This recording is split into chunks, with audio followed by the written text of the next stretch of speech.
Welcome. So in this case, what I have is the function name of y of p equals 48p to the fifth minus 27p cubed.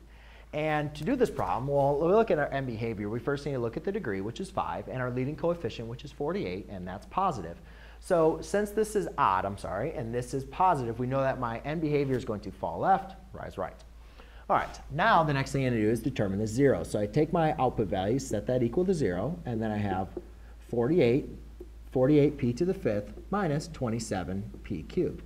Now, whenever we're doing something like this, we always want to see, how can we factor this out? How can we make this simpler on ourselves to be able to divide this out? And what I notice is they both share a p, and I know that I can also divide a 3 into both of my integers. So therefore, if I divide out a 3p cubed, I'm going to be left with 16p squared minus 9.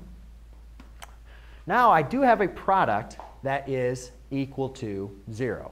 However, I could set these both equal 0 and solve if I wanted to. However, I also notice that this is I have a square term minus another square term. Therefore, I can actually factor this even further by applying the difference of two squares.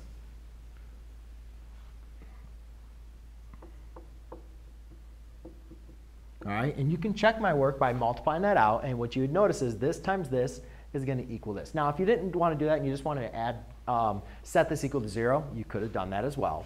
However, what I think is very important about this is you can see that this is going to be, this is now going to have, we notice that each one of these are going to have a multiplicity of 1, and here we're going to have a multiplicity of 3.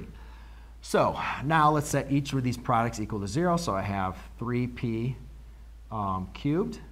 I have 4p minus 3 equals 0. And I have 4p plus 3 equals 0.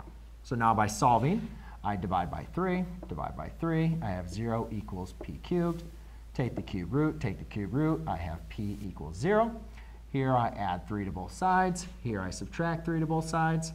So I have 4p equals 3. Here I have 4p equals negative 3. Divide by 4, divide by 4. P equals a positive 3/4. Divide by 4, divide by 4. P equals a negative 3/4. So therefore, ladies and gentlemen, I have 3 zeros. I have 0, 3/4, and negative 3/4. And what you can determine from each one of these is that every single one of their multiplicities, these two have an odd multiplicity of 1.